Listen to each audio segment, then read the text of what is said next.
प्रायः बेइज्जती का शिकार व्यक्ति तब होता है जब वो व्यवहारिकता से शून्य हो जाता है। आप परिवार में रह रहे हैं, ठीक है, हो सकता है आपके भीतर कुछ क्वालिटी विशेष हो, कुछ ज्ञान विशेष हो, तो इसका अर्थ ये नहीं है कि आप अपने बड़ों को इग्नोर करते चले जाएं, उन्हें रिस्पेक्ट ना दें। तो अपने आप को सही स्थापित करने के लिए क्या करना चाहिए? अपने व्यवहार को सर्वप्रथम सुधारना सीखें। आचार्य भगवान हमेशा कहते थे, अपने से बड़ों को जीतने के लिए हम विनय करना सीखें और अपने से छोटों को अपना बनाने के लिए उन्हें वात्सल्य देना सीखें।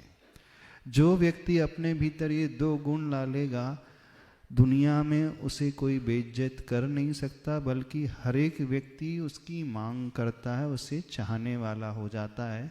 तो शुरुआत स्वयं से करें, परिवर्तन अपने स्वभाव में लाएं, अपने से अधिक उम्र वाले गुणी व्यक्तियों के प्रति रिस्पेक्ट का, सम्मान का, विनय का भाव, और जो अपने से छोटे हैं उनके प्रति आत्मीयता और वात्सल्य का भाव लाना सीखें।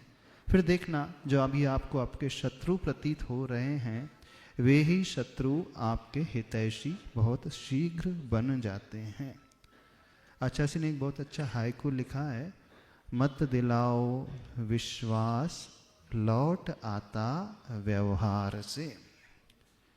हाँ, विश्वास दिलाने की आवश्यकता नहीं है, हम अपना व्यवहार समीचीन बना लेंगे तो सामने वाला स्वतः ही विश्वास कर लेगा। जो घर घर की कहानी होती है ना, कि उससे उसकी नहीं पटती है, वो उसकी रिस्पेक्ट नहीं करता है, उसकी केयर नहीं करता है, उसकी इंसल्ट कर देता है, तो ताली कभी एक हाथ से बजती ही नहीं है।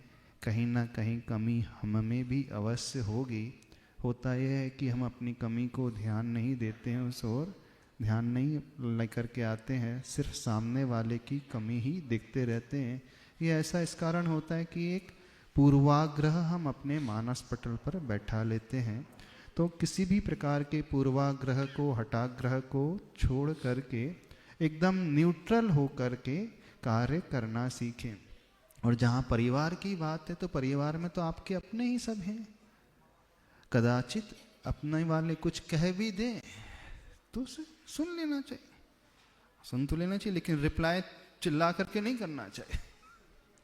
हाँ, व्यवहार तब अच्छा होता है जहाँ हमारी सहनशीलता, सहिष्णुता अच्छी होती है।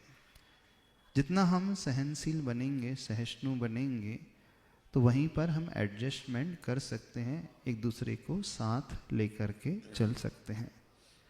यदि कदाचित सामने वाला अपने व्यवहार को नहीं बदल रहा है, अपने दुर्व्यवहार को नहीं छोड़ रहा है, तो हम भी क्यों उसके जैसे बन जाते हैं?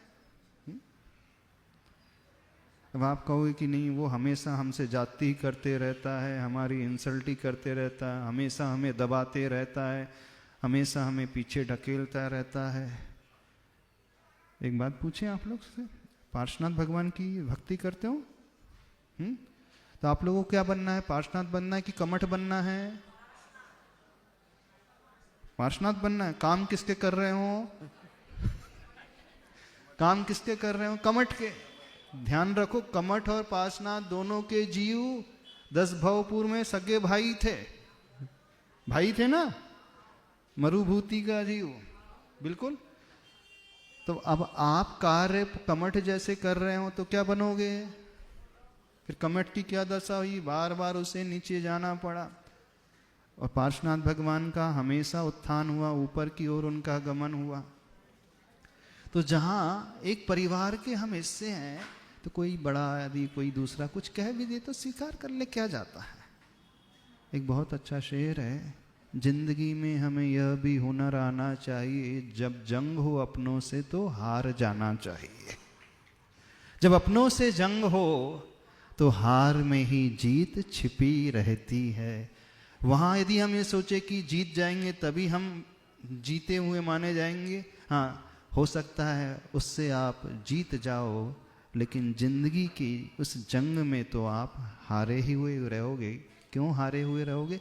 क्योंकि आत्मिक शांति खोओगे, व्यवहार व्यवस्थित नहीं रहेगा, सुख शांति चैन घर में नहीं रहेगा, विकल्प हमेशा बने रहेंगे, मन मुटाव हमेशा बना रहेगा।